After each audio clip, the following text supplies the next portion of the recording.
সাইয়েদনা আলী রাদিয়াল্লাহু তাআলা আনহু যুদ্ধের ময়দানে মারাত্মকভাবে জখম হলেন, আহত হলেন। পায়ের ভেতরে জিহাদের ময়দানে তীর ঢুকে গেল, তীর কেউ টেনে বের করতে পারে না। এতটাই জখম হয়েছে, তীর ধরে টান মারলে তিনি চিৎকার মারে। বিশ্বনবী দেখলেন অবস্থা বেগতিক। আল্লাহর হাবিব বললেন, তীর ধরে টানাটানি দরকার নাই, যেহেতু টান মারলে ব্যথা পায়, ছেড়ে দাও, আজান দাও। বেলাল তুমি আজান দাও, একামত দাও। এক সাহাবীরে বললেন, আমি যখন নামাজে দাঁড়াবো, আলী যখন নামাজে দাঁড়াবে, নামাজরত অবস্থায় তুমি তোমার নিজের দায়িত্বে আলীর পায়ের ভেতর থেকে তীরটা টেনে বের করে ফেলবা। আজান দেয়া হলো, একামত হলো। বিষ্ণু ইসলাম নামাজ পড়তে শুরু করলেন। সাইয়েদনা আলী রাদিয়াল্লাহু তাআলা আনহু নামাজে দাঁড়ালেন। ওই সাহাবী দাঁড়ান নাই। বিশ্বনবীর পরামর্শ অনুযায়ী কাতারের ভেতর দিয়ে যে বিশ্বনবীর মেয়ের জামাতা সাইয়েদনা আলী রাদিয়াল্লাহু তাআলা আনহুর পা থেকে টান মেরে তীর বের করেছে। টান দিয়ে তীর খোলা হয়েছে, কিন্তু সাইয়েদনা আলী মুহূর্তের জন্য টের পান না। আগে টান মারতেছে, ব্যথা পায়, চিৎকার মারে, কিন্তু সালাতের অবস্থায় টান মেরে তীর বের করেছে, উনি টেরই পান নাই। আল্লাহু আকবার। তার মানে যখন নামাজে তিনি দাঁড়িয়েছেন, দিন দুনিয়ার হুঁশ তার ছিল না। তার হুঁশ, জ্ঞান, চিন্তা, ধ্যান সব কিছু চলে গিয়েছে একজনের দিকে, তিনি কে? এজন্য বিশ্বনবী বলতেন, আনতা আবুদাল্লাহা কাআন্নাকা তারা ফাইন লাম তাকুন তারাহু ফাইন্নাহু ইয়ারাক। এমন ভাবে নামাজ পড়বে, মনে করবে তুমি আল্লাহকে দেখে দেখে নামাজের মুসল্লায় আছো, ঠিক কি না? যখন নামাজ পড়বা ভাববা তুমি আল্লাহকে দেখছে। আর যদি এটা কষ্ট হয়, অ্যাটলিস্ট এটা ভাবো যে আল্লাহ তোমায় দেখছে। আমাদেরকে দেখে কে? আমি যে নামাজ পড়ি দেখে কে? এই চিন্তাটা মাথায় থাকার দরকার আছে না নাই? তারা যখন সালাতে দাঁড়ায়, দিন দুনিয়ার হুঁশ থাকে না, তারা ভীত সন্ত্রস্ত হয়ে আল্লাহর দিকে রুজু হয়ে সালাত আদায় করে। নামাজে যখন দাঁড়াবো, দুনিয়ার কোনো হুঁশ জ্ঞান আমাদের থাকতে পারবে? আমাদের হুঁশ থাকবে একদিকে, তিনি কে? সালাতে কায়েম করো, সালাতে কায়েম করো, হবে সম্মানিত তুমি, হবে জান্নাতি তুমি, হবে সম্মানিত তুমি, হবে জান্নাতি তুমি। দিবে কাল হাসরে শীতল ছায়া, আরশে আজিম, রাব্বিয়াল আলা, রাব্বিয়াল আযীম। পড়েন, রাব্বিয়াল আলা, রাব্বিয়াল আযীম। আলহামদুলিল্লাহ। আল্লাযীনা হুম ফি সালাতিহিম খাশিউন। শুরু হয়ে গেল মুমিনদের 7টি বৈশিষ্ট্যের আলোচনা। 1 নম্বর বৈশিষ্ট্য হচ্ছে, মুমিনরা যখন নামাজে দাঁড়ায়, দিন দুনিয়ার হুঁশ থাকে না, তাদের চিন্তা, তাদের ধ্যান চলে যায় একদিকে, তিনি কে? আল্লাহ ইজ অবজার্ভিং মি, আমার আল্লাহ আমাকে দেখছে। এই চিন্তা করে যদি নামাজ পড়েন, ফুসু ফুতু বাড়ায় দিবে কে? এক সাহাবী নামাজও পড়তেছে, দাড়িও টানতেছে, এরকম নামাজও পড়ে দাড়িও টানে, এরকম আল্লাহর ওলি আছে না নাই? নারায়ণগঞ্জে নাই? হ্যাঁ আছে। নামাজ পড়া অবস্থায় বারবার চুল টানা যাবে, দাড়ি টানা যাবে, শুধু মোবাইলে SMS লেখা যাবে? যাবে না, এগুলো করবেন না। নজরটা থাকবে সিজদার দিকে। কোন দিকে? সবাই বলেন, মনে থাকবে এটা। এগুলো message, very sensitive and important message. এগুলো নিয়ে যান বাড়িতে। সালাতে মন বসে না, কারণ নজর ছোটাছুটি করে এইদিকে এইদিকে এইদিকে। নামাজে দাঁড়াইছে, জানলা খোলা, জানলার দিকে তাকায় আছে। আল্লাহর ওলি আছে না নাই? নামাজে দাঁড়াইছে, ঘড়ির দিকে তাকায় আছে, ঘড়ির কাঁটা ঘুরে, আর মাথাও ঘুরে, আছে না নাই? না, এদিক সেদিক তাকাবেন না, সেজদার দিকে তাকাবেন। কোন দিকে? আল্লাহ 3টা চান্স দেয়। কয়টা? একবার যখন এদিকে তাকান, আল্লাহ বলে আকবিল, ফিরে আয়, ফিরে আয়, সেজদার দিকে তাকা। আবার যখন তাকান, আল্লাহ বলে আকবিল, ফিরে আয়, সেজদার দিকে তাকা। আবার যখন ঘড়ির দিকে তাকান নামাজে, আল্লাহ বলে ফিরে আয়, সেজদার দিকে তাকা। 3বারের পরে যখন আবার অন্যদিকে নজর করেন, আল্লাহ বলে লা হাজাতা লি ইলা সালাতিক, তোর এই নামাজের দরকার আমার নাই। নাউজুবিল্লাহ পড়বেন না?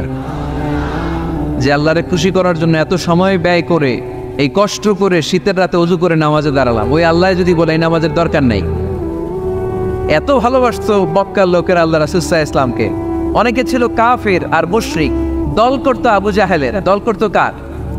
কিন্তু আমানত রাখার সময় আবু জাহেলের কাছে রাখে না, আল্লাহ রাসূল সাল্লাল্লাহু আলাইহি ওয়াসাল্লামের কাছে রাখে। সুবহানাল্লাহ কইবেন না? আল্লাহ রাসূল যদি বলতেন আমার কাছে কেন, আবু জাহেলের কাছে রাখো, ওরা বলতো আবু জাহেলের কাছে যদি টাকার প্যাকেট রাখি দেখা যাবে আয়েশা টাকাও নাই, টাকার প্যাকেটও নাই। আপনার কাছে যেইভাবে যেই জিনিসটা রাখি ঠিক ওইভাবে পাওয়া যাওয়া। ওয়াল্লাযীনা হুম লিআমানাতিহিম ওয়া আহদিহিম রাউন। মুমিন বান্দার 5 নাম্বার গুণ, তারা আমানতদার হয়। কি হয়? আমরাও আমানতদার হব।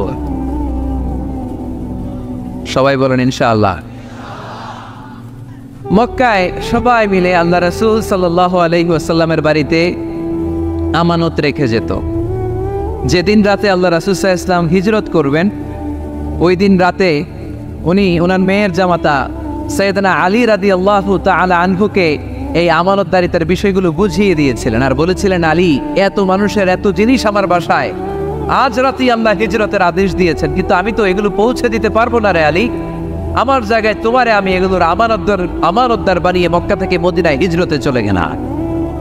সাইয়েদনা আলী রাদিয়াল্লাহু তাআলা আনহু 3 দিন সময় নিয়েছেন এই আমানতগুলো পৌঁছাতে। কয়দিন? সুবহানাল্লাহ পড়তে পারলেন না? ওয়া আহদিহিম রাউন। মুমিন বান্দার 6 নম্বর বৈশিষ্ট্য হচ্ছে মুমিন বান্দা যদি আহাদ দেয়, প্রমিস দেয়, প্রমিস দিয়ে প্রমিস রাখে, কথা দিয়ে কথা রাখে, কথা ভাঙে না। আমরা কথা দেই কিন্তু কথা রাখি না, এরকম আছে না? নাই না। মুমিনদের কথা তো কথা, কথা দিলে আপনার কথা রাখতেই হবে। এজন্য আল্লাহ কোরআনে বললেন, ওয়া আউফু বিল আহাদিন নাল আহাদা কানা মাসউলা। যে ওয়াদা তুমি দিয়েছো, যে অঙ্গীকার মানুষকে তুমি দিয়েছো, যেই প্রমিস তুমি মানুষকে রেখেছো, তোমার প্রমিস তুমি রক্ষা করবে। কেননা কিয়ামতের দিন এই ওয়াদার প্রমিসের ব্যাপারে তোমারে জিজ্ঞেস করবে কে। খবরদার, কাউরে কথা দিলে কথা রাখবেন।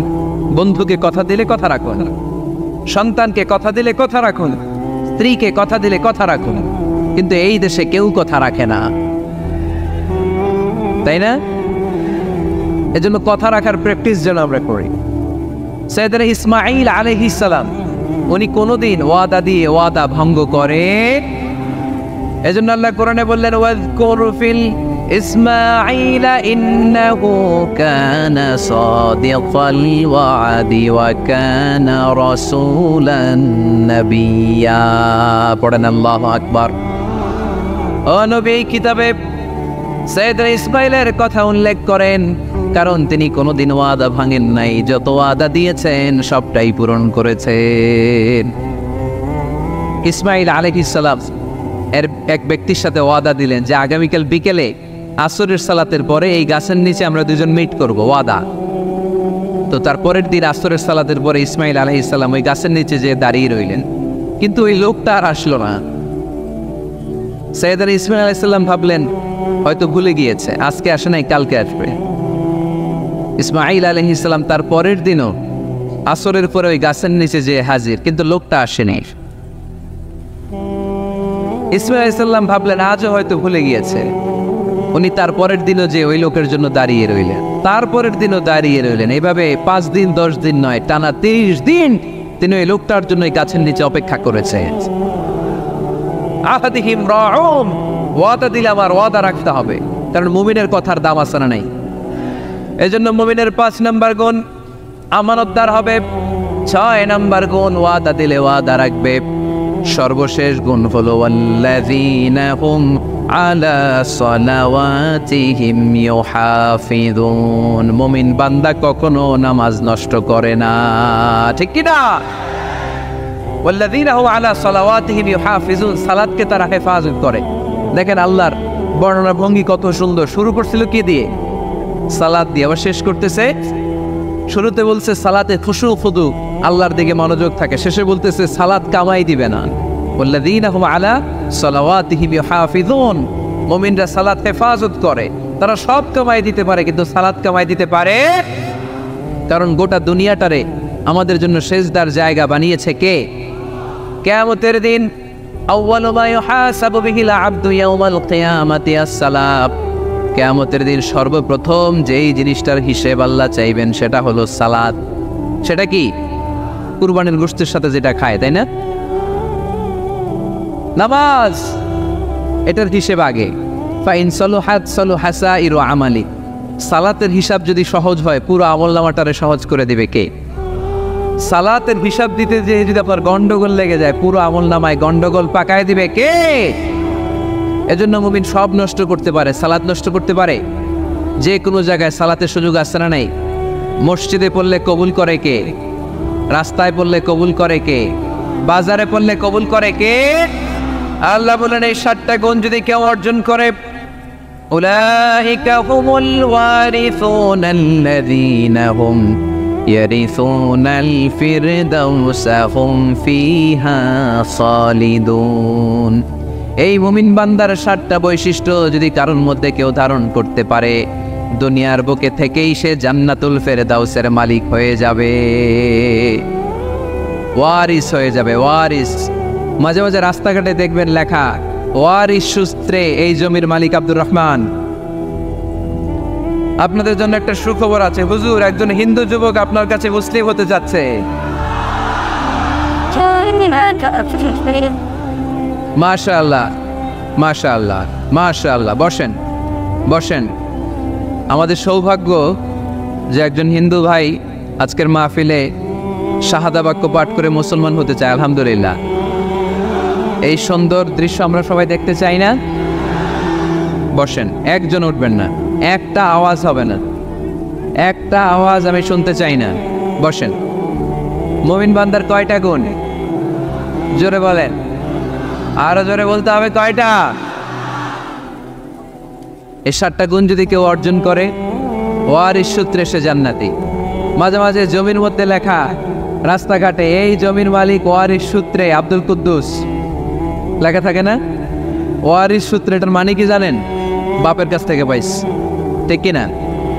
আল্লাহ বললেন ওয়ারিস হয়ে যাবা জান্নাতুল ফেরদাউস। বাবা মারা গেলে যেমনি সন্তান সম্পদের মালিক, তুমিও মারা গেলে জান্নাতের মালিক। এজন্য এই 7টা গুণ আমাদের মধ্যে থাকার দরকার আছে না নাই? আমাকে এবার শোনাইতে হবে। 1 নাম্বার কি ছিল? খুশু ফুতুর সাথে সালাত। 2 নাম্বার অনর্থক কাজ থেকে বিরত থাকা। 3 নাম্বার যাকাত দেওয়া। 4 নাম্বার লজ্জাস্থানের হেফাজত। 5 নাম্বার আমানতদার হওয়া। 6 নাম্বার ওয়াদা রাখা। 7 নাম্বার নামাজকে হেফাজত করা। এই 7টা গুণ যেন আমরা আমাদের জীবনে ধারণ না। হাল আতা আলাল ইনসানি হিনুম মিনাদ দাহর লাম ইয়াকুন শাইআম মাযকুরা। মানুষ কি তার সৃষ্টির দিকে একটু নজর করে তাকায় না? সে কি ছিল? সৃষ্টির শুরুতে সে উল্লেখ করার মতো কিছুই ছিল না। এই যে আমরা যখন ছোট্ট ছিলাম, বয়স যখন আমার 3, 2, তখন আমি কি কি করছিলাম মনে আছে? স্মৃতির পাতা হাতড়াতে হাতড়াতে পেছনে যেতে যেতে কত বছর বয়স পর্যন্ত আপনি ঘটনা বা স্মৃতি মনে রাখতে পেরেছেন বলেন? আমি মিজানুর রহমান আজহারি সর্বোচ্চ 3 বছরের, আমার বয়স যখন 3 ততটুকু খেয়াল আছে। এরপরে আমি আর খেয়াল নাই কি হয়েছিল আমার 2 বছর বয়সে। আমার বয়স যখন 6 মাস, I don't know anything about it, কিচ্ছু জানি না। মায়ের পেটের ভেতরে 9 মাস নাকি ছিলাম শুনছি, কিন্তু কি হয়েছে আমি জানি না। আপনি যদি আপনার স্মৃতির পাতা হাতড়াতে হাতড়াতে পেছনে যান, কতটুকু মনে আছে আপনার? কত বছর বয়সে?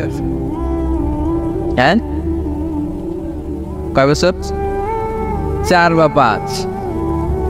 এর আগের কথা আমরা জানি না, কিন্তু মায়ের পেটের ভেতরে আমার লালন পালন করলো কে? কত ক্ষুদ্র আমি, কত তুচ্ছ আমি, কত নগণ্য আমি। 1 ফোঁটা নাপাক পানি থেকে আল্লাহ আমারে তৈরি করলো। Sperm drop, blood clot, little flesh, কিচ্ছু ছিলাম না আমি। জোকের মতো, ব্যাঙের বাচ্চার মতো ছোট্ট মায়ের জরায়ুর দেয়ালে লেপটে ছিলাম। সেখান থেকে আস্তে আস্তে আমারে বড় করলো কে?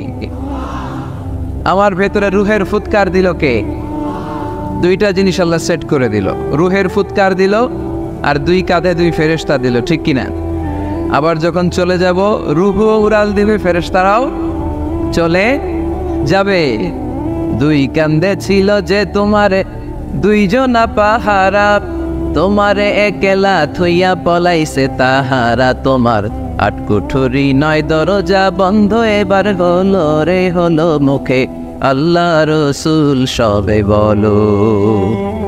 দুয়ারে আইসাছে পালকি, নাই হরি যাও তোলো রে তোলো মুখে আল্লাহ রসুল সবে বলো, ঠিক কিনা? সময় যখন শেষ উড়াল দেবে রুহুটা, দুই কাঁধের ফেরেশতা আপনারা রেখে চলে যাবে। তাহলে গর্ব করার মতো, অহংকার করার মতো এই দুনিয়ায় আমার কিছু আছে? ওয়াখুলিকাল ইনসানু দাঈফা। কেন এই মেসেজগুলো আমরা মনে রাখি না? আমরা তো দুর্বল। আমরা কি সবাই বলে পিছনের ওনারা অনেক সবল, এজন্য দুর্বল বলতে লজ্জা পাচ্ছে। আমরা কি শুধু কি দুর্বল? দুর্বলের ঘরের দুর্বল। আমি দুর্বল, আমার বাবা দুর্বল, আমার দাদা দুর্বল, আমার 14 গোষ্ঠী দুর্বল। এজন্য আমরা দুর্বলের ঘরের। এই মাহফিলের পেছন থেকে কেউ যদি বলে হুজুর সাপ, কি বলছে? আসলে সাপ নাই, খালি কইছে সাপ। এরপরে মুজাহিদদেরকে আর খুঁজে পাওয়া যাবে না, সব দৌড়। সাপ বাদ দেন, বাবা ব্যাংক চেনেন না? নারায়ণগঞ্জে নাই না? বাবা ব্যাংক কি করে, লাফায় না? সাপ না, সাপ তো অনেক ভয়ঙ্কর। বাবা ব্যাংক, দুইটা বাবা ব্যাংক এদিকে, দুইটা এদিকে, আর বাকি দুইটা এদিকে। 6টা বাবা ব্যাংক যদি ছেড়ে দেয় কি হবে? ব্যাংক লাফাবেন, আপনি লাফাবেন। ব্যাংক আর কি লাফ দিবে? তার চেয়ে বড় লাফ দিবেন আপনি, ঠিক কিনা? তো এই তো আমাদের ক্ষমতা। ভূমিকম্প আসলে শব্দ, বাড়ির মালিক। ভূমিকম্প আসলে নারায়ণগঞ্জের শুধু ভাড়াটিয়ারা বাড়ি থুইয়া দেয় দৌড়, বাড়িওয়ালারা দৌড়ায় না। হ্যাঁ, বাড়ির মালিক তো নেই, উনিও দৌড়ায়। ভাড়াটিয়াও দৌড়, বাড়িওয়ালাও দৌড়, সরকারও দৌড়, জনগণও দৌড়। চিল্লায় বলো ঠিক কিনা? ওখানে দুর্বল আমরা, দুর্বলের ঘরের দুর্বল। এজন্য আমরা যেন অহংকার প্রদর্শন না করি। অহংকার আল্লাহর চাদর, আল্লাহর চাদর ধরে যেন আমরা না টানি। আমরা যেন বিনয়ী হই, মুতাওয়াদি। কানা রাসূলুল্লাহ সাল্লাল্লাহু আলাইহি ওয়াসাল্লাম মুতাওয়াদিআন জিদ্দান। অত্যন্ত বিনয়ী ছিলেন আল্লাহ রাসূল সাল্লাল্লাহু আলাইহি ওয়াসাল্লাম। কখনো অহংকার দেখাতেন না, কখনো অহংকার প্রদর্শন করতেন না। অহংকার করা হচ্ছে শয়তানের খাসলাত, ঠিক কিনা? খালাকতানি মিন নার ওয়া খালাকতাহু মিন তিন। সে লজিক খাটাইছে আল্লাহর সাথে। আল্লাহর সাথে লজিক খাটানো যাবে? আল্লাহ বললেন সেজদা দাও, আদমকে সেজদা দাও। সব ফেরেশতারা সেজদা দিল। শয়তান যুক্তি খাটালো, খালাকতানি মিন নার, আল্লাহ তুমি আমাকে তৈরি করেছো আগুন থেকে, ওয়া খালাকতাহু মিন তিন, আদমকে তৈরি করেছো মাটি থেকে। মাটির বৈশিষ্ট্য রেখে দিলে নিচে টপাস করে পড়ে, আর আগুন জ্বালিয়ে দিলে উপরে দাউ দাউ করে উপরে উঠে যায়। তো যেটা ঊর্ধ্বগামী এটা নিম্নগামীকে কখনো সেজদা করতে পারে না।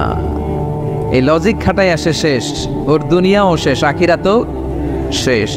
আল্লাহর আদেশের ক্ষেত্রে কোনো লজিক নাই। সামি'না ওয়া আতা'না, শুনলাম মানলাম। আল্লাহ আদেশ করেছে, এই আদেশের উপরেই থাকতে হবে, বরকত আছে না নাই? এজন্য আমরা যেন অহংকারী না হই, আমরা যেন বিনয়ী হতে পারি। আল্লাহ তুমি তৌফিক দান করো। আজকের মাহফিলটাকে আল্লাহ তুমি নাজাতের ওসিলা বানাও। আমার যে যুবক ভাইয়েরা আজকের এই প্রোগ্রামে স্বতঃস্ফূর্ত অংশগ্রহণ করার মধ্য দিয়ে ইসলামের পক্ষে এই গণজোয়ারকে তৈরি করেছে, এই গণজোয়ারকে তুমি ইসলামের জন্য কবুল করো। আমার প্রাণপ্রিয় যুবক ভাইদেরকে তুমি সৈয়দনা ওমর ফারুক রাদিয়াল্লাহু তাআলা আনহুর মতো ইসলামের বীর সেনানী হিসেবে কবুল করো। পর্দার অন্তরালে আমার মা বোনদেরকে আল্লাহ তুমি খাদিজাতুল কুবরা তাহেরা রাদিয়াল্লাহু তাআলা আনহার মতো কবুল করো। পুলিশ ভাইরা আজকে অনেক কষ্ট করেছে। আপনাদের এই থানার সম্মানিত ওসি সাহেব, উনি ওনার প্রোটোকল দিয়ে আমাদেরকে এখানে নিয়ে এসেছে। আপনাদের এই এলাকার সম্মানিত চেয়ারম্যান সাহেব সারাটা দিন অনেক কষ্ট করে এই প্রোগ্রামকে এনশিওর করেছে। বিশেষ করে আপনাদের অত্র এই আসনের সম্মানিত এমপি মহোদয় সেলিম ওসমান সাহেব, উনিও খুব খোঁজ খবর নিয়েছে এই প্রোগ্রামের ব্যাপারে। সর্বোপরি আমরা আল্লাহর কাছে শুকরিয়া জানাই যে আল্লাহ তাআলা আজকে আমাদেরকে সুস্থভাবে এই প্রোগ্রামে আসার সুযোগ করে দিয়েছে। এরকম প্রোগ্রাম, কোরআনের মাহফিল বন্ধ হোক, এটা কি আমরা চাই? কোরআনের কথা চলবে, এটা আমরা চাই কি চাই না? সেজন্য যদি ত্যাগ স্বীকার করা লাগে, দরকার আছে না নাই? ময়দানে যদি থাকতে হয়, রাজি আছি না নাই? আল্লাহ তুমি তৌফিক দান করো। মুসাপুর পশ্চিমপাড়া জামে মসজিদ, মুসাপুর কি গ্রামের নাম? যুব সংগঠন ও এলাকাবাসীর যৌথ উদ্যোগে, মাশাআল্লাহ, যুবক এলাকাবাসী ভাই ভাই, অন্যদের কোনো খাওয়া নাই, ঠিক কিনা? এরকম আন্তরিক সংঘ গড়ে তুলতে হবে এলাকায়। যুবকরা হচ্ছে আগামীর বাংলাদেশ, তোমাকেই খুঁজছে বাংলাদেশ। তোমার দেহে এখন অনেক শক্তি, উচ্ছ্বাস, এটাকে ইসলামের পক্ষে কাজে লাগাতে হবে।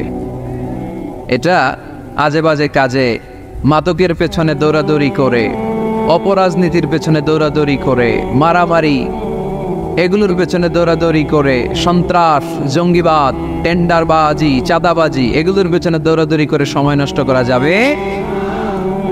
এদিকে কি দেখা যায় না?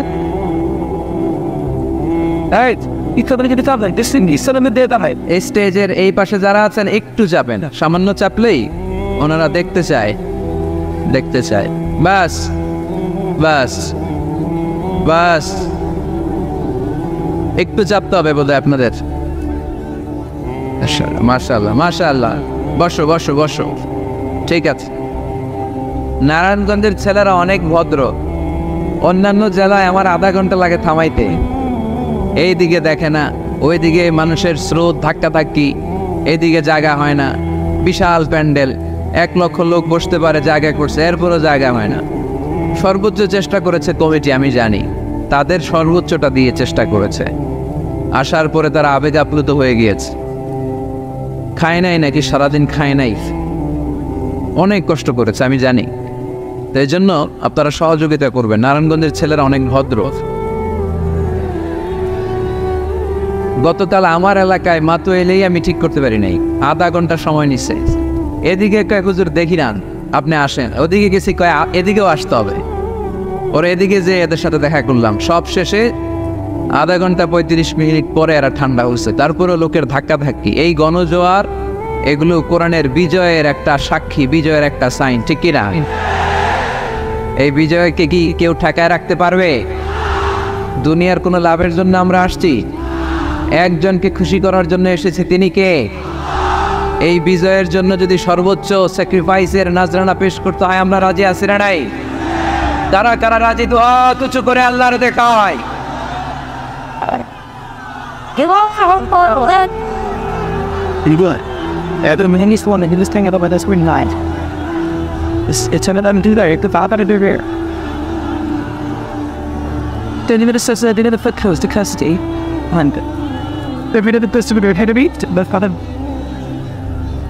আল্লাহ তুমি কবুল করো।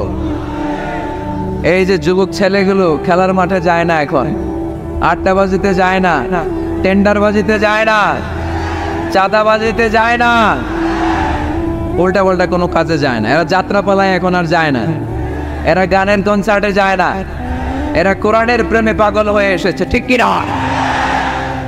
কোনো বিরিয়ানির প্যাকেট আছে নাকি আজকে? তাইলে এই গণজোয়ার, এটা কোরআনের পক্ষে না বিপক্ষে? আমরা কোরআনের পক্ষে থাকতে চাই কি চাই না? আল্লাহ তুমি আমাদেরকে কবুল করো। কোরআনের প্রতি ভালোবাসাকে ইসলামের বিজয়ের জন্য তুমি কবুল করে নাও। এজন্য যুবক যারা আছো, তোমরা আগামীর বাংলাদেশ, তুমি বাংলাদেশ, তুমি বাংলাদেশ। 10 বছর 20 বছর এমনভাবে আমরা বাংলাদেশের জন্য কাজ করব যাতে গোটা বিশ্ব বাংলাদেশের নাম শুনলে এটা একটা সমৃদ্ধ দেশ, সুখী দেশ, একটা মডেল কান্ট্রি, এই হিসেবে যেন বাংলাদেশকে এক্সাম্পল দিতে পারে, ঠিক কিনা? সেজন্য তোমাদেরকে কাজ করতে হবে খুব বেশি। অলসতা করা যাবে? কাজে কোনো লজ্জা নেই, লজ্জা হচ্ছে অলসতায়। Never underestimate any job. কোনো চাকরি, কোনো ব্যবসাকে ছোট চোখে দেখবা না, whether it small or big. ছোট চাকরি হোক, ছোট ব্যবসা হোক, আমরা করব। আমরা স্বাবলম্বী হতে চাই, নিজের পায়ে দাঁড়াতে চাই, আমরা আত্মমর্যাদা সম্পন্ন মুসলিম হতে চাই, ঠিক কিনা? কেসে এখানে লোকজন অনেক বেশি হয়ে গেছে, দাঁড়ানোর জায়গা নাই। প্রতি রাতের ঘটনা। প্রিয় ভাইয়েরা, কি হয়েছে? কি হয়েছে? প্রজেক্টর আছে, প্রজেক্টর আছে। এই সাউন্ড বক্স এখন নামাইতে গেলে অনেক সময় লাগবে। একটু দেখো, একটু দেখো। ক্যামেরাওয়ালা ভাইদের প্রতি একটু এহসান করো। এইখানে যদি 1 লক্ষ লোক হয়, কালকে 20 লক্ষ লোক এই কথাগুলো শুনবে। এই নারায়ণগঞ্জের যুবক ভাইদের উসিলায় কোটি মানুষ কোরআনের পথে আসুক, আমরা চাই কি চাই না? আমরা কোরআনের জন্য সব করতে পারি, সব বিলিয়ে দিতে পারি। আজকের এই 1 ঘন্টার কষ্ট আমাদের কাছে কোনো কষ্টই না, তাই না? মাশাআল্লাহ মাশাআল্লাহ, এই তো চমৎকার। বেশি নাড়াচাড়া করো না, বেশি নাড়াচাড়া করা যাবে না, আস্তে করে রেখে চুপ করে বসে যাও, চুপ করে বসে যাও। এই তো ছেলেপেলেরা অনেক ভদ্র, ঠিক আছে, আওয়াজ হবে না। জায়গা না পেলে দাঁড়িয়ে শোনো। বলছিলাম যুবকরা হচ্ছে আগামীর বাংলাদেশ। কাজকে ছোট করা যাবে না, যে কোনো কাজ পেলেই করা শুরু করতে হবে। নতুন চাকরি পেলে, নতুন ব্যবসা পেলে এরপরে ধরবা, কিন্তু বাবুগিরি দেখিয়ে অলসতা করে বসে থাকা যাবে। কাজ ছোট হোক বা বড় হোক, বরকত দেয় কে? সুন্দরভাবে করলে প্রত্যেকটা কাজে বরকত আছে না নাই? যে কোনো কাজ করো না ভাই, যে কোনো কাজ করো, তা যেন হয় সবার চেয়ে সবচেয়ে সুন্দর। যে কোনো কাজ করো না ভাই, যে কোনো কাজ করো, তা যেন হয় সবার চেয়ে সবচেয়ে সুন্দর। হোক না সেটা পড়ালেখা, রঙের ভাষায় ছবি আঁকা, হোক না সেটা পড়ালেখা, রঙের ভাষায় ছবি আঁকা, হোক না সেটা সামান্য কাজ কিংবা মহত্তর, তা যেন হয় সবার চেয়ে সবচেয়ে সুন্দর। যে কোনো কাজ করো না ভাই, যে কোনো কাজ করো, তা যেন হয় সবার চেয়ে সবচেয়ে সুন্দর। ঠিক কিনা? যেটাই করি না কেন, কাজ যেন সুন্দর হয়, কাজটা যেন এক্সাম্পল স্থাপন করার মতো হয়। তাহলে ওই কাজে বরকত দিবে কে? মাইক অপারেটরকে আরেকটু স্ট্রং করতে হবে, আরেকটু স্ট্রং করো। ঠিক আছে, আমি বলছি, আল্লাহ রাসূল সাল্লাল্লাহু আলাইহি ওয়াসাল্লাম যখন তোমাদের মতো যুবক, তিনি কি অলস ছিলেন? মা বাআসাল্লাহু নাবিয়ান ইল্লা রাআল গানাম। এই পৃথিবীতে এমন কোনো নবী ছিল না যে নবীরা ছাগল চড়ায় নাই। সুবহানাল্লাহ বলবা না? ছাগল চড়িয়েছেন আমার প্রিয় নবী মুহাম্মদ সাল্লাল্লাহু আলাইহি ওয়াসাল্লাম। মরুভূমিতে তিনি ছাগল চড়াতেন অল্প কিছু পারিশ্রমিকের বিনিময়ে। সাহাবারা বললেন, ইয়া রাসূলুল্লাহ, সব নবী ছাগল চড়িয়েছে বুঝলাম, আপনিও? আল্লাহ রাসূল বললেন, হ্যাঁ আমিও কুনতু আরাআহা আলা কারারিতি আহলি মক্কা। মক্কাবাসীদের দেয়া অল্প কিছু পারিশ্রমিকের বিনিময়ে মক্কা শহরে আমি নিজেও ছাগল চড়িয়েছি। কাজকে ডিফারেন্সিয়েট করে নাই, ছোট বড় না, কাজ যেটা পাও করতে হবে। কাজ করে খাওয়ার মধ্যে কোনো লজ্জা নেই, আছে শুধু সম্মান। ঠিক কিনা? সাউন্ড তো আরো খারাপ হয়ে গেল মনে হয়। এরকম কেন? একটা স্ট্রং অ্যান্ড ক্লিন সাউন্ড দাও। আসো ঠিক করো। তো এই জন্য যুবক যারা আছো, তোমরা আগামীর বাংলাদেশ। আল্লাহ রাসূল সাল্লাল্লাহু আলাইহি ওয়াসাল্লাম যুবক বয়সে একটা সংগঠন করেছিলেন, নাম হচ্ছে কি নাম? আরবিতে এটাকে বলে হালাফুল ফুদুল। হালাফ মানে শপথ, ফুদুল মানে ভালো কাজ, ভালো কাজের শপথ। আমরা কি পারি না অলিতে গলিতে এরকম হিলফুল ফুজুলের মতো ইসলামিক ক্লাব গড়ে তোলা? পারবো না আমরা? এগুলোর উদ্যোগে আজকে যেরকম যুব সংগঠন ও এলাকাবাসীর যৌথ উদ্যোগে প্রোগ্রাম, এরকম সুন্দর সুন্দর প্রোগ্রাম করতে হবে। শুধু আউটডোর না, এখন থেকে ইনডোর প্রোগ্রাম করার দরকার আছে না নাই? আমাদের দেশে কমিউনিটি সেন্টারে শুধু বিয়ে আর সুন্নতে খাতনা, গোটা বিশ্বে কমিউনিটি সেন্টারগুলোতে কমিউনিটির বড় বড় প্রোগ্রাম করার জন্য তারা অ্যারেঞ্জ করে। কমিউনিটি সেন্টারগুলোতে সেখানে ইনডোর প্রোগ্রাম করতে হবে প্রতি মাসে। ভালো ভালো স্কলারদেরকে এনে, ইনফ্লুয়েন্সিয়াল স্পিকারদেরকে এনে যুবকদেরকে মোটিভেট রাখার দরকার আছে না নাই? কারণ যুবকরাই আগামীর বাংলাদেশ। আল্লাহ রাসূল সাল্লাল্লাহু আলাইহি ওয়াসাল্লাম প্রতিজ্ঞা করালেন যে হিলফুল ফুজুলের শপথ হচ্ছে মক্কায় চাঁদাবাজি টেন্ডারবাজি চলবে না, দুর্বলের উপর সবলের কোনো অত্যাচার চলবে না। তো এরকম হিলফুল ফুজুল থাকার দরকার আছে না নাই? আল্লাহ যুব সংগঠনকে তুমি কবুল করো, এলাকাবাসীকেও তুমি কবুল করো।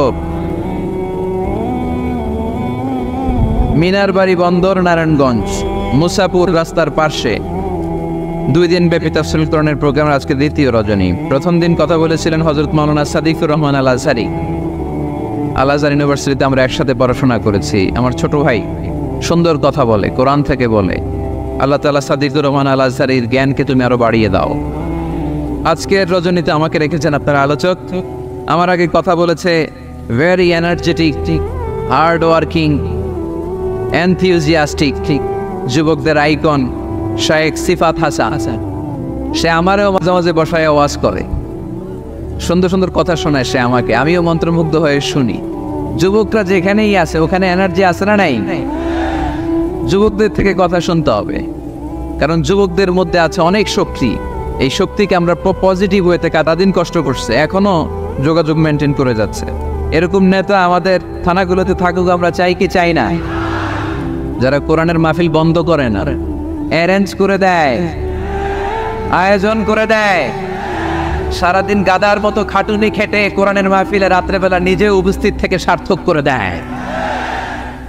আমরা এ ধরনের নেতাদেরকে চাই যারা সবসময় কোরআনের পক্ষে থাকবে, ঠিক কিনা?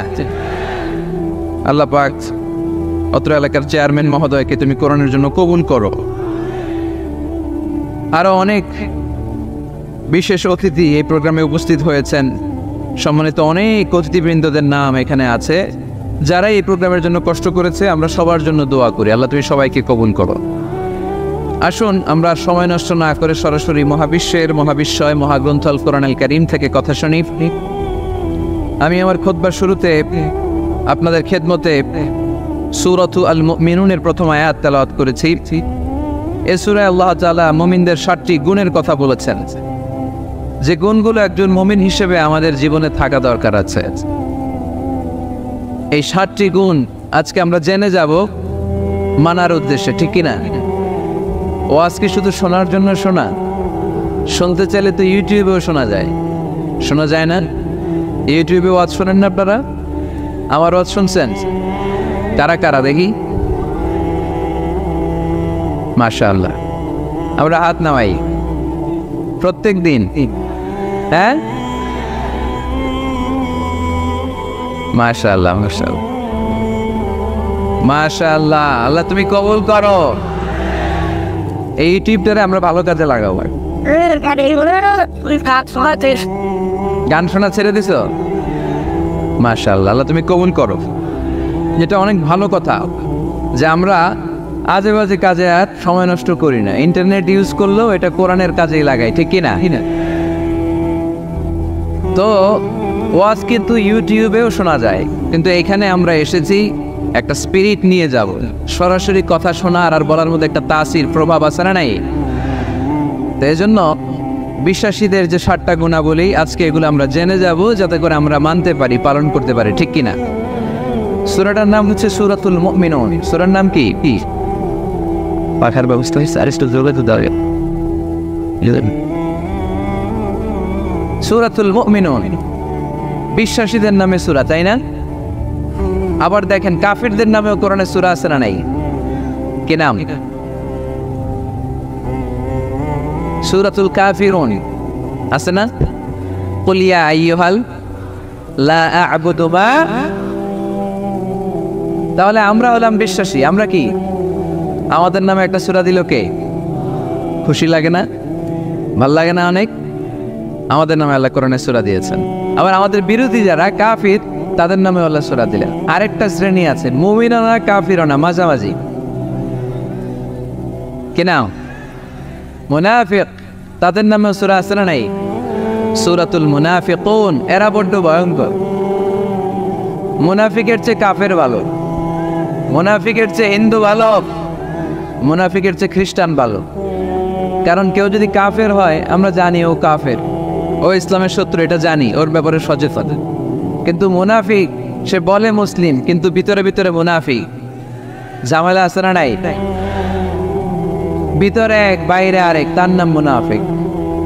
ভিতরে এক বাইরে আরেক, তার নাম ডবল স্ট্যান্ডার্ড মেনটেন করে, দুমুখ সাপ, এদিকেও আছে ওদিকেও আছে, এদিকেও যায় ওদিকেও যায়, এদিকেও নাই ওদিকেও নাই, নেহি এদার নেহি ওদার, তার মিয়ান মে সাদার বাদার আছে না? উপর দিয়ে ফিটফাট, ভিতর দিয়ে সদরঘাট।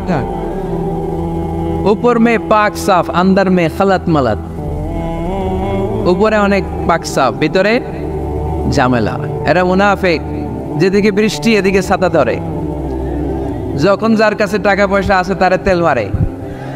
আসলে নাই? আমরা মুনাফিক হতে চাই? আমরা মুমিন হতে চাই কি চাই না? মুমিন হয় কখন? যখন তার বিশ্বাস থাকে, ঠিক কিনা? আল্লাহ বিশ্বাস, আখিরাতে বিশ্বাস। এই বিশ্বাসটা কিন্তু অনেক দামি। টাকা দিয়ে বিশ্বাস কেনা যায় না। আমরা আল্লাহর উপর বিশ্বাস রাখি, আখিরাতে বিশ্বাস রাখি, নবী রাসূলদের উপর বিশ্বাস রাখি, তাই আমরা মুমিন। বিশ্বাসটা অনেক দামি। ঈমান যার মধ্যে থাকে সে হচ্ছে মুমিন। আমল পরে, আগে ঈমান। আগে কি? ঈমান হচ্ছে সংখ্যা, আমল হচ্ছে শূন্য। এখন ঈমান নাই, আপনার আছে শুধু আমল। শূন্য বসাতে বসাতে বসাতে বসাতে নারায়ণগঞ্জ থেকে ঢাকা, এটার কোনো দাম আছে? 2000 শূন্য আপনি পাইছেন। 2000 ফলাফল কি? শূন্য। কারণ ঈমান নাই, সংখ্যা নাই। এবার আপনার ঈমান আছে, পেলেন একটা সংখ্যা 1, তারপর আমল করতে শুরু করলেন, পেলেন শূন্য। যাকাত দিলেন, পেলেন শূন্য। হজ করলেন, পেলেন শূন্য। দাম আছে না নাই? একের পরে শূন্য দিলে দাম আছে না? তাহলে আগে লাগবে কি? ঈমান। ঈমান মানে বিশ্বাস। বিশ্বাসটা খুব দামি। এই বিশ্বাস যেন নষ্ট না হয়, বিশ্বাসে যেন আঘাত না আসে। বিশ্বাসটা কত দামি জিনিস দেখেন। বন্ধুর মধ্যে যদি বিশ্বাস না থাকে, বন্ধুত্ব টেকে? কথা বলেন। স্বামী যদি স্ত্রীরে বিশ্বাস না করে, সম্পর্ক টিকে? কথা বলেন। বিশ্বাস অনেক দামি জিনিস। দেখবেন বাবা যখন তার ছোট্ট মেয়েটাকে কোলে তোলে, উপরে এরকম ছুঁড়ে মারে, ছোট্ট মেয়েটা খিলখিল করে হাসে। যদি নিচে পড়ে যায় ভর্তা হয়ে যাবে, তারপরেও হাসে। কারণ মেয়েটার বাবার উপর বিশ্বাস আছে, বাবা আমারে ফেলে দিবে না, বাবা ঠিকই আমাকে কোলে তুলে নেবে, ঠিক কিনা? মেয়েটার বাবার প্রতি অগাধ বিশ্বাস। ঢাকা থেকে একজন গ্রিন লাইনের বাসে উঠছে, টিকিট কাটছে কক্সবাজারের। গ্রিন লাইনের বাসের নাম শুনছেন তো না? কক্সবাজার যাবে। ব্যাগ ট্যাগ নিয়ে বাসে উঠেই দেখবেন অনেক হাই প্রোফাইলের লোকেরা ল্যাপটপ নিয়ে, টাকা পয়সা নিয়ে বাসের উপরে ব্যাগ রেখে আরামসে ঘুম দিচ্ছে। বাইরে প্রচন্ড বৃষ্টি, তার কোনো টেনশন নাই। সে যদি টেনশন করতো তাহলে ঘুমাইতে পারতো? তাহলে তো তাকায় থাকা লাগতো এরকম, দেখি তো বাসওয়ালা কই যায়। কক্সবাজারের টিকিট কাটছি, সকালবেলা উঠে যদি দেখি কক্সবাজার না নিয়ে যশোর চলে গেছে, বেজাল আছে না? তার মোটেও টেনশন নাই, কারণ গ্রিন লাইন কোম্পানির প্রতি এই ক্লায়েন্টের অনেক বিশ্বাস। আমি আরামসে চাদর গায়ে দিয়ে একটা ঘুম দিব, সকালে ঠিকই এই গ্রিন লাইনের বাস আমাকে কক্সবাজার নামিয়ে দেবে। চিল্লায় বলেন ঠিক কিনা? তার মানে বিশ্বাসটা অনেক জরুরি। বিশ্বাসে মিলাই বস্তু, তর্কে বহুদূর। এজন্য আমরা বিশ্বাসী হতে চাই। আমরা কি হতে চাই? আর বিশ্বাসীদের নামে এই সূরাটা ডেডিকেট করলেন কে? সূরাতুল মুমিনুন। সূরাটার নাম কি? আরো জোরে বলেন, কি নাম? সূরাতুল মুমিনুন। এই সূরাটা নাজিলের একটা ব্যাকগ্রাউন্ড আছে, শানে নুজুল, কোন সময় কোন প্রেক্ষাপটে নাজিল হলো, এটা শুনলে এই সূরার তাফসীর বুঝতে আমাদের সুবিধা হবে। আল্লাহ রাসূল সাল্লাল্লাহু আলাইহি ওয়াসাল্লাম সাহাবাদেরকে নিয়ে বসা, হঠাৎ করে ওমরে ফারুক মৌমাছির আওয়াজ শুনতে পেলেন, বন বন বন বন আওয়াজ। হাদিসটা এসেছে মুসনাদ ইবনে আহমদ ইবনে হাম্বলে, সুনানে তিরমিজিতে। বন বন মৌমাছির যখন আওয়াজ, ওমরে ফারুক মৌমাছি খুঁজতে আরম্ভ করলেন, কিন্তু কোনো মৌমাছি উনি খুঁজে পান না। তখন উনি বুঝতে পেলেন আসলে এটা মৌমাছি না। এখনই আল্লাহ রাসূল সাল্লাল্লাহু আলাইহি ওয়াসাল্লামের উপর কোরআনের আয়াত নাজিল করতেছে কে? অনেকগুলো পদ্ধতিতে আল্লাহ রাসূল সাল্লাল্লাহু আলাইহি ওয়াসাল্লামের কাছে কোরআন এসেছে।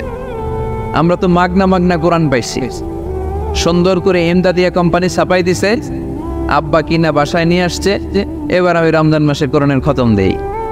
আহা, আল্লাহ রাসূল সাল্লাল্লাহু আলাইহি ওয়াসাল্লাম কি এত সহজে কোরআন পেয়েছে? না, অনেক কষ্ট করে তিনি কোরআন রিসিভ করতেন। মিসলা সালসালাতিল জারাস, মাঝে মাঝে ঘন্টার ধ্বনির মতো কোরআন নাজিল হতো। প্রাইমারি স্কুল ছুটি হলে দপ্তরি ঘন্টা বাজায় না, ধাম ধাম পিকট আওয়াজ হয়। এরকম আওয়াজে যখন কোরআন নাজিল হতো, আল্লাহ রাসূল সাল্লাল্লাহু আলাইহি ওয়াসাল্লাম কোরআন রিসিভ করতে যেয়ে ঘেমে যেতেন শীতের রাতে। আজকে একটা শৈত্যপ্রবাহ গেছে না, প্রচন্ড শীত। দুপুরবেলা আমার প্রোগ্রাম ছিল কিশোরগঞ্জের, কি নাম, পাকুন্দিয়া। প্রচন্ড শীতে লোকজন কাঁপছিল। আপনাদের তো প্যান্ডেল আছে, ওদের প্যান্ডেলও ছিল না, খোলা ময়দানে লক্ষ লক্ষ মানুষ। প্রচন্ড শীতের রাতে আম্মা জান আয়েশা রাদিয়াল্লাহু তাআলা আনহা উনি কাঁপতেন, আর এই কোরআন রিসিভ করতে যে বিশ্ব নবী সাল্লাল্লাহু আলাইহি ওয়াসাল্লাম ঘামতেন। সুবহানাল্লাহ বলতে পারলেন না?